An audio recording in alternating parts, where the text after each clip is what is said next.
Hello guys, I hope you all are doing fine. If you are a dental student, this topic is very important for you.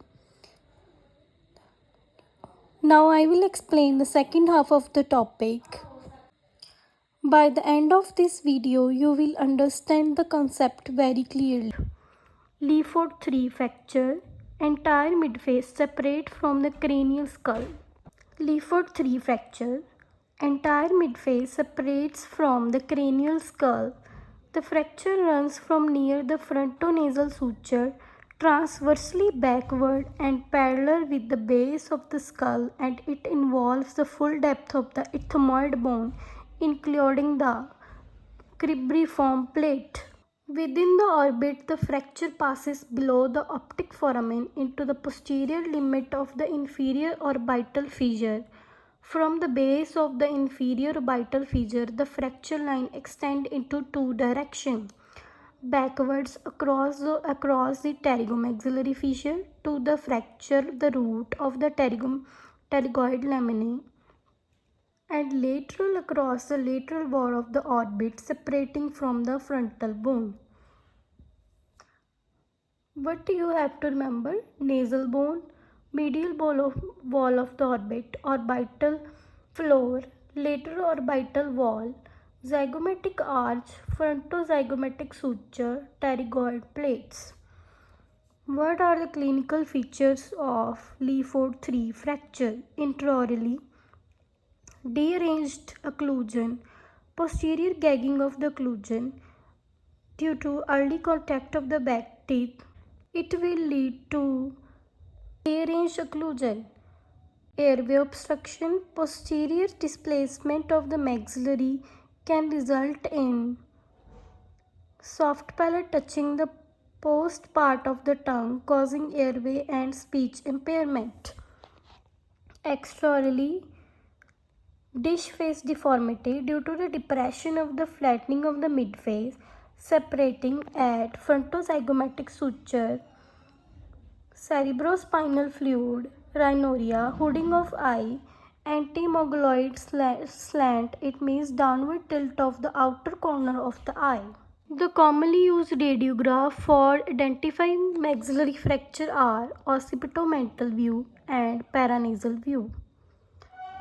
MC-Greger and Campbell's line used to detect the fracture of the maxilla and midface, especially in Waters' view.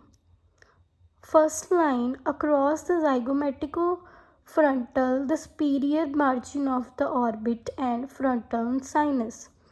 Line 2, zygomatic arch and body, inferior orbital margin and nasal body. Line 3, which passes from condyles and cornite process and maxillary sinus, zygomatic buttresses region. Line 4, mandibular ramus and occlusal plane. Line 5, which across the inferior border of the mandible from angle to angle. CT scans of maxillary fracture best seen in coronal cuts, which shows orbit and maxillary sinus and nasal cavity. In second, which is axial cut, we can see pyramidal fracture, unique inferior orbital involvement. Axial and segmental cut, in which we can see zygomatic arch, craniofacial separation. What is the treatment of fracture? We will discuss the general approach. If there is exposure of fracture, the next step is mobilization and reduction of fracture segment, then establishment of occlusal relationship, then rigid or semi-rigid fixation should be done, then bone grafting followed by repair of soft tissue. What are other treatment options? Arch bars. It is metal bar fixed to the tooth with wires to achieve maxillomandibular fixation. Arch bar adapted along dental arch wires are passed around tooth to secure it.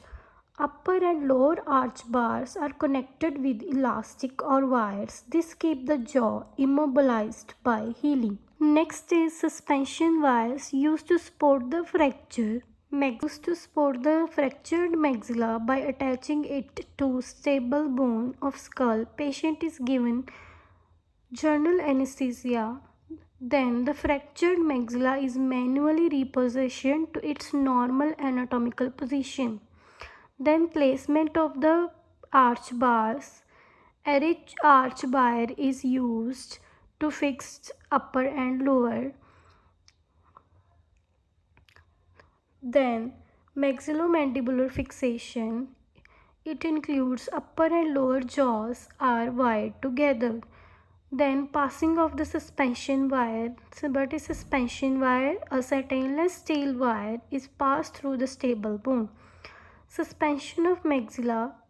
The wire is attached to the arch bar or maxilla and tightened to hold the maxilla in correct position. Then closure. Soft tissue are sutured and fractured stability is checked. In lefort 1 and 2 fractures, additional extraoral incision will be required to assess the zygomaticomaxillary complex.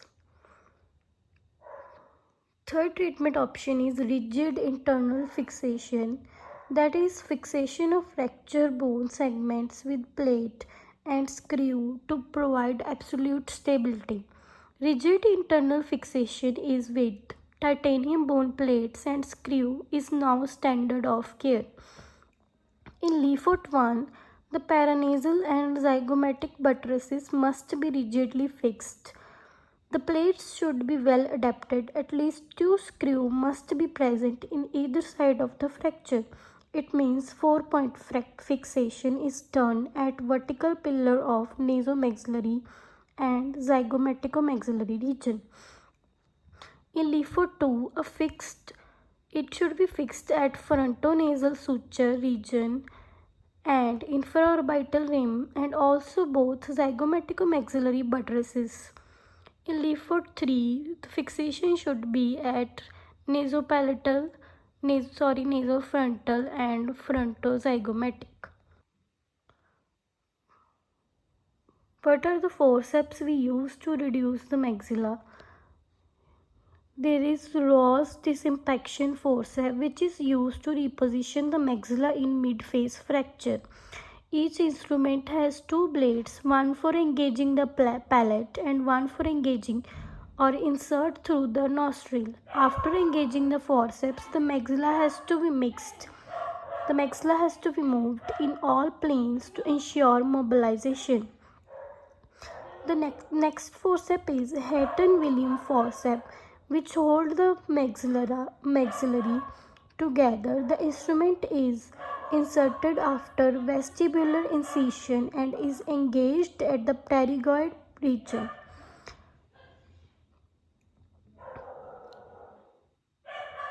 What are the post-operative care? There should be non-chewy diet for 4 to 6 weeks. What are the complications of lefort fracture? Bleeding is the main complication. Anophthalmos, which is called a sinking of eyeball into the orbit. Infection, altered vision, non-union, it means fractured bone failed to heal. Malunion, it means fracture heal but in incorrect position. Malocclusion, epiphora, it means excessive loss of tear from eye due to improper drainage of the tears through lacrimal system. Scarring, sinusitis, foreign body reaction. In lefort 1, maxillary hypoperfusion, it means reduced blood flow into the upper jaw. Wound hastens. In lefort 2, there is cerebrospinal leakage, cerebrospinal fluid leakage, palatal fistula, nasal septum deviation, infraorbital paresthesia. These are complications of lefort 2 fracture. In lefort 3, rhinorrhea, facial nerve paralysis and trigeminal nerve injury. Thank you guys. I hope this will help you a lot. Thank you.